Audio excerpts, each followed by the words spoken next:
girl only takes one ride a day, yet she makes millions a month, because every one of her passengers is on the run. But as soon as the customer got in the car, he was stunned. He had paid a fortune, only to find out his getaway driver was a woman. For a second, he couldn't tell if he was escaping or signing his death warrant. He immediately voiced his frustration to the underling who had booked the ride. Even though he didn't trust the female driver one bit, his enemies were closing in fast, and there was no time to find another car. Left with no choice, he got into her vehicle. The moment they both got in, they saw their pursuers closing in from behind.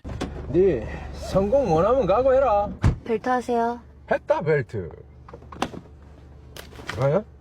For a client like this, Sudan had seen plenty, so she didn't say a word, just started the engine.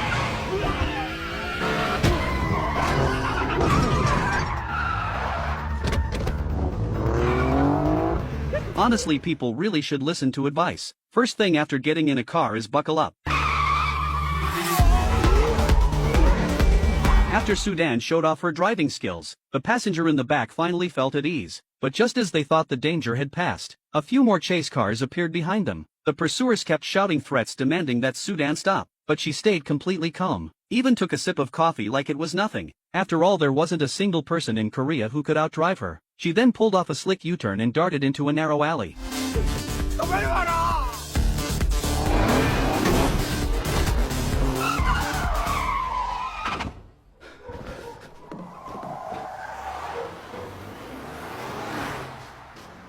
Thinking they'd shaken the tail, Sudan hit the gas, ready to deliver them to the drop-off point. But just around the corner more cars appeared. Without hesitation she yanked the handbrake, and pulled off a high-level drift.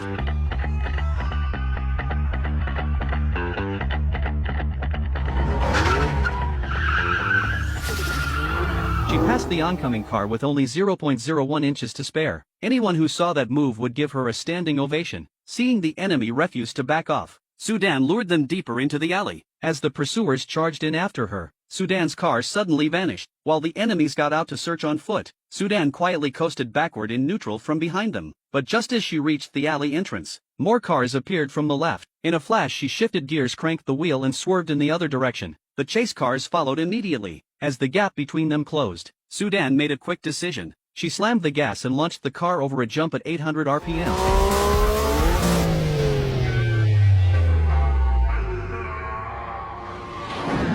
She finally lost the cars behind her, but more enemies appeared up ahead. Sudan made a slight steering adjustment, and just barely brushed past them. To fully lose the heat, she cranked the wheel hard and pulled a 180 spin in place, then shot the car into a narrow construction road. That's how she intercepted a pursuing vehicle. Just as the client thought they were safe, another car appeared in front. Thanks to her deep knowledge of the terrain, Sudan weaved through the tight alleyways with ease. If she couldn't outrun them, then she'd make sure they couldn't follow. And this narrow lane ahead? Perfect for that. Sure enough, the chubby little car behind them got completely stuck. After one intense high-stakes pursuit, Sudan didn't let her client down. She dropped them off with not a second to spare. The client, thoroughly impressed, paid the rest of the fare, and even offered a generous tip. He wanted to hire Sudan as his personal driver. Sudan accepted the tip but politely turned him down, because she still preferred the freedom of her current lifestyle.